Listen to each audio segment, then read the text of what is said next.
बिस्मिल्लाहिर्रहमानिर्रहीम। अस्सलाम वालेकुम नाज़रीन, आप यूट्यूब चैनल देख रहे हैं, मैं इमरान खान हूँ। नाज़रीन, सुहेल अफरीदी साहब की एक मुलाकात हुई कोर कमांडर पेशावर से और उस मुलाकात को लेकर सोशल मीडिया पे बड़ा रोला पड़ा हुआ है। ये मुलाकात क्या हुई, क्यों हुई, मकसद क्या था, किसने करवाई, वजह क्या थी और ये बाहर कैसे आया मामला। और मुलाकात जुमे वाले दिन हुई, सुबह पहले हाफ में, यानी 10 बजे के आसपास मुलाकात हुई और जुम्मे से पहले पहले ये मुलाकात ख़त्म हो गई। उसके बाद सुहेल अफरीदी की जो मसरूफियात थी वो फिर 3 लगातार जलसे हुए, जुम्मे को, हफ्ते को, एतवार को वो जलसे करते रहे। और इससे एक दिन पहले सुहेल अफरीदी ने कोशिश की इमरान खान साहब से मुलाकात करने की अडियाला जेल में। जुमेरात को वो कोशिश करते हैं इमरान खान साहब से मुलाकात करने की, वो मुलाकात नहीं होती। सुहेल अफरीदी साहब वापस आते हैं खैबर पख्तूनख्वा में, वहाँ वज़ीर आला हाउस में उनकी मुलाकात होती है कोर कमांडर पेशावर से और उसके बाद वो एक जलसे में जाते हैं। अगले दिन उनका एक जरगा होता है और फिर अगले दिन करक के अंदर एक जलसा होता है।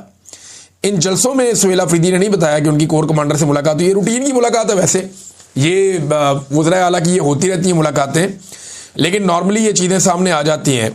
हैरत की बात यह है कि सुहेल अफरीदी ने या उनकी टीम ने इस हवाले से आगाह नहीं किया मीडिया को, या वो शायद बताना नहीं चाह रहे थे कि उनकी मुलाकात हुई कोर कमांडर से। मुलाकात का जो बैकग्राउंड है वो क्या है, इसमें शहजाद अकबर साहब ने कोई इन्फॉर्मेशन दी है और कुछ सोर्सेज से मेरे पास इन्फॉर्मेशन है, मैं आपके सामने रख देता हूं। लेकिन उससे पहले ये मुलाकात जो है ये सुहेल अफरीदी की दरख्वास्त पे नहीं हुई, ये मुलाकात कोर कमांडर की दरख्वास्त पे हुई है। यानी ये ख्वाहिश जो है वो सुहेल अफरीदी की नहीं थी, वो कोर कमांडर की ख्वाहिश थी मुलाकात करने की, नंबर 1।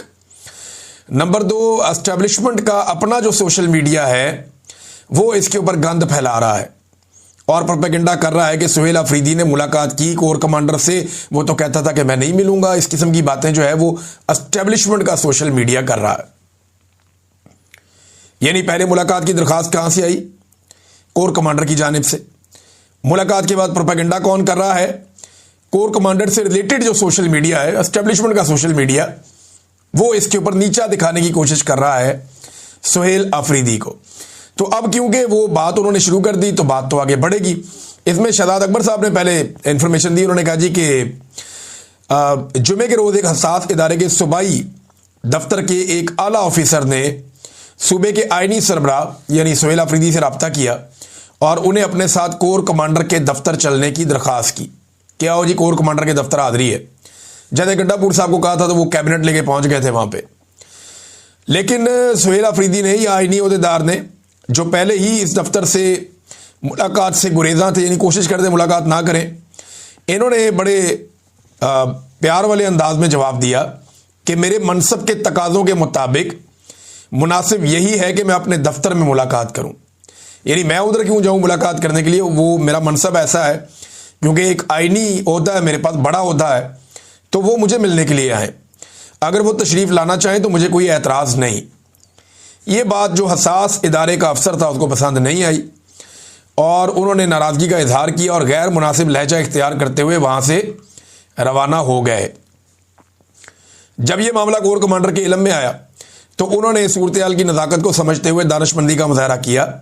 उन्होंने मुतल्लिका अफसर को तंबीह करने के बाद खुद सूबे के आईनी सरबराह के दफ्तर का दौरा किया, उन्हें ओहदा संभालने पर मुबारकबाद दी और अमन व अमान के उमूर पर खुशगवार माहौल में तबादला ख्याल किया। बाद अदा वो नहायत एहतराम के साथ रुखसत हो गए। इस वाक़े का मकसद बयान करने का आगे वो अपना बता रहे हैं कि जी मकसद ये है कि जो आईनी ओहदेदारान हैं उनकी इज़्ज़त का ख्याल रखा जाए और वही जो मनसब है वो ख़ुद भी अपने मनसब का ख्याल रखें और जो सरकारी मुलाजमीन हैं वो भी उनके मनसब का ख्याल रखें। बहरहाल ये मुलाकात जो है इसकी दरख्वास्त एस्टेब्लिशमेंट की जानिब से यानी कोर कमांडर की जानिब से थी। सुहेल अफरीदी ने जाने से इनकार किया कि जी मैं तो नहीं आ रहा, लेकिन मेरा दफ्तर हाजिर है यहाँ पे, अगर वो आकर मिलना चाहें तो बड़ी अच्छी बात है, वो आकर मिल लें क्योंकि मेरा मनसब बड़ा है और वो अगर आके कोई ब्रीफिंग देना चाहते हैं तो यहाँ पे आ जाएं या मुलाकात करना चाहते हैं। तो बेसिकली मुलाकात का जो मकसद बताया गया था सुहेल अफरीदी को, पहले वो ये बताया गया था जी वो मुबारकबाद देना चाहते हैं। फिर वो आए, उन्होंने मुबारकबाद दी भी। अब ज़राए ये दावा करते हैं कि सुहेल अफरीदी ने, मैं सुहेल अफरीदी से बात करूंगा तब मैं पता करने की कोशिश करूंगा कि एक्चुअली क्या बातचीत हुई, लेकिन जो ज़राए बता रहे हैं वो ये बता रहे हैं कि सुहेल अफरीदी ने अपना वही मौक़िफ़ दोहराया जो उन्होंने जलसों में दोहराया था खास तौर पे ऑपरेशन को लेकर, मिलिट्री ऑपरेशन को, ड्रोन हमलों को, इन चीज़ों को लेकर उनका वही मौक़िफ़ था जो इमरान खान साहब का मौक़िफ़ है। और उन्होंने ये बात भी बताई कि जनाब इमरान खान साहब से तो मुलाकात नहीं हो रही, चीज़ें पेंडिंग है। तो अब कुछ लोग कह रहे हैं कि शायद इमरान खान साहब से आज के दिन में सुहेल अफरीदी साहब की मुलाकात हो जाएगी, ये दावा किया जा रहा है इस मुलाकात के बाद। तो जुम्मे वाले दिन ये मुलाकात हुई थी, लेकिन जुम्मे की अगर आप तकरीर उठाकर देखें सुहेल अफरीदी की, तो उसमें तो कोई लचक नहीं थी। हफ्ते वाले दिन भी कोई लचक नहीं थी, एतवार वाले दिन भी कोई लचक नहीं थी। लेकिन गंडापुर से ज़रा मुख्तलिफ तर्ज अमल है। गंडापुर साहब खुद मिलने चले जाते थे, बाद वक़्त गायब भी हो जाते थे बेचारे, और पता ही नहीं चलता था गंडापुर साहब गए कहाँ पे। फिर अचानक नमूदार होकर कहते थे मैं फ़लाँ जगह से आ गया हूँ, पहाड़ क्रॉस कर लिए। उनकी अपनी एक कहानी होती थी। लेकिन सुहेल अफरीदी ने जो तरीक़ाकार इख्तियार किया, ये इज़्ज़त वाला तरीका है। और इतने बड़े आईनी ओहदे के ऊपर बैठे हुए शख्स को इस तरह पॉजिटिव एटीट्यूड के साथ जाना चाहिए। जो भी आए उससे मिलना चाहिए, बात करनी चाहिए। सूबे के मसाइल हल करने हैं तो सबसे आपको मुलाकातें करनी पड़ेंगी। लेकिन इमरान खान साहब से अब वो क्या लेकर आते हैं आगे चलने का मंसूबा, ये तो इमरान खान साहब जब मिलेंगे सुहेल अफरीदी को तभी पता चलेगा, और उसके बाद जब वो बात करेंगे तब पता चलेगा। अच्छा, कुछ लोग ऐसे भी तनकीद कर रहे हैं कि जनाब ये सुहेल अफरीदी साहब ने मुलाकात क्यों की, जैसे कि एक तनकीद की है एमल वली खान ने। एमल वली खान का कहना है जनाब पहले तो बड़ी बातें होती थी, और अब जनाब ये मुलाकात क्यों कर ली, ये मुलाकात अगर की है तो फिर ये कमज़ोरी है। इस किस्म की बातें एमल वली खान साहब कर रहे हैं वज़ीर आला को ताने देने के लिए, और PMLN के लोग भी बढ़ चढ़ के बात कर रहे हैं। तो मेरा एक सवाल है सादा सा, कि डिक्की में बैठ के जाकर किसी दफ्तर के अंदर मुलाकात करना मिलिट्री एस्टेब्लिशमेंट के लोगों से, उसमें ज़्यादा इज्जत है, या ये कहना कि जी अगर मिलना चाहते हो तो मेरे दफ्तर आ जाएं, यहाँ बैठ के मुलाकात कर लेते हैं, इसमें ज़्यादा इज्जत है। और ये दिन की रोशनी में मुलाकात हुई सुबह 10 बजे के करीब। लेकिन मेरे ख्याल में ये एक चीज़, अगर तो ये मैं पता करूंगा इसका कि क्या कोर कमांडर की जानिब से मना किया गया था कि आप इसका एलामिया जारी ना करें, या सुहेल अफरीदी ने और उनकी टीम ने जानबूझकर इस मुलाकात का एलामिया जारी नहीं किया और ये नहीं बताया कि ये मुलाकात हुई है।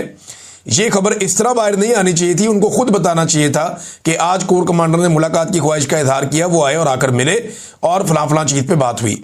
बहरहाल जो सोर्सेज बता रहे हैं वो ये है कि अपने मौक़िफ़ के ऊपर सुहेल अफरीदी फ़िलहाल खड़े हैं। जो इमरान खान साहब ने बात की है उन्होंने वही मौक़िफ़ सामने रखा है, ऑपरेशन को, ड्रोन हमलों को और दीगर चीज़ों को लेकर। और मादनियात के बारे में जितना क्लियर स्टेटमेंट सुहेल अफरीदी ने दिया, वो भी अब बड़ी क्लैरिटी के साथ आ गए हैं कि जनाब हम किसी को मादनियात नहीं देंगे। लेकिन मेरी इत्तला के मुताबिक एक बहुत बड़े ऑफिसर का भाई है जो मादनियात के सौदे करता फिरता है, और ये बात बड़ी जल्दी खुलने वाली है।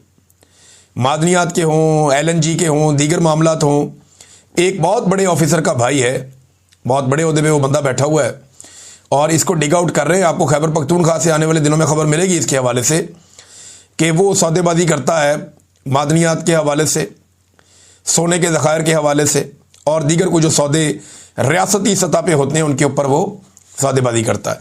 नादरीन, अब एक और ख़बर है, इसराइली अखबारात बता रहे हैं चीज़ें हमें पाकिस्तान से पता नहीं चल रही। पाकिस्तान के अखबारात को कोई बताता ही नहीं है, पाकिस्तान की मीडिया को वैसी ही इजाज़त नहीं है, मीडिया सारा कंट्रोल किया हुआ है पाकिस्तान का। तो हमें पाकिस्तानियों को इसराइली अखबारात ये बता रहे हैं कि पाकिस्तान की फ़ौज एक खसूसी ड्यूटी पे गज़ा जा रही है।